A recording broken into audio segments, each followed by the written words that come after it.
BC రాజ్యాధికార సమితి వ్యవస్థాపక అధ్యక్షుడు దాస సురేష్ ఆదేశాల మేరకు రాష్ట్ర కమిటీ మెంబర్ వరంగల్ జిల్లా కన్వీనర్ వంగ రవి యాదవ్ ఆధ్వర్యంలో కీలక నాయకుల సమావేశం జరిగింది.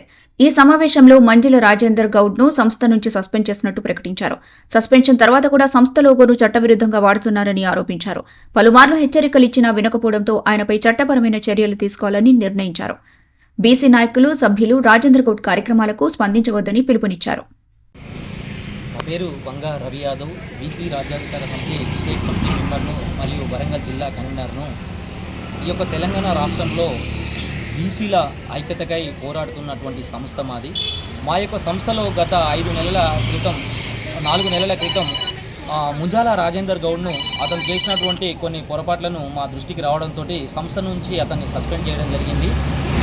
అతను వేరే సంస్థలకు వెళ్ళిపోయి కూడా మా యొక్క సంస్థ లోగోను వాడుకోవడం జరుగుతుంది. అలాంటిది చేయొద్దని పదే అతనికి చెప్పడం జరిగింది. అయినా కూడా అతను ఇదే విధంగా వ్యవహరించడంతో మేము అతని పైన క్రిమినల్ కేసులు పెట్టడంతో సహా చట్టపరమైనటువంటి చర్యలు తీసుకోవడానికి మా అధినాయకత్వం సిద్ధంగా ఉంది. మైబాల్ జిల్లాకు సంబంధించినటువంటి అధ్యక్షుడు గండి వీరేందర్ గౌడ్ యొక్క ఫోటోలను మార్కింగ్ చేసి అతను కొత్త కార్యక్రమాలు చేసినట్టుగా పత్రికా ప్రకటనలు చేయడం జరిగింది. ఈ యొక్క పత్రికా ప్రకటనల ద్వారా నిన్ననే మాకు తెలియడం జరిగింది.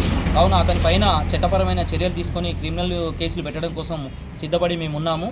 కావున ఈ తెలంగాణ రాష్ట్రానికి సంబంధించినటువంటి బీసీ నాయకులంతా, బీసీ రాజ్యాధికారానికి సంబంధించినటువంటి ప్రతి బీసీ బిడ్డలు కూడా అతను చేసే కార్యక్రమాలకు వెళ్ళొద్దని చెప్పి, అతని పిలుపును ఎక్కడ కూడా పట్టించుకోవద్దని చెప్పి, అతను చేస్తున్నటువంటి ఏ కార్యక్రమాన్ని కూడా మన బీసీ రాజ్యాధికార సమితి వ్యతిరేకించాలని చెప్పి, అతని దగ్గరికి ఎవరు వెళ్ళకూడదని చెప్పి అధినాయకత్వం నుంచి మేము కోరడం జరిగింది. కావున ఈ తెలంగాణ ప్రజలు తన దృష్టిలో పెట్టుకొని ఎవ్వరూ కూడా అతని యొక్క మాట వినొద్దు అని చెప్పి అధినాయకత్వం దాసు సురేష్ అన్న గారి ఆదేశాల మేరకు మేము ఈ తెలంగాణ రాష్ట్రంలో ఉన్నటువంటి బీసీ నాయకులందరికీ తెలియజేస్తున్నాం. జై బీసీ, జై బీసీ. మరిన్ని అప్డేట్స్ కోసం మా ఛానల్ని సబ్స్క్రైబ్ చేయండి.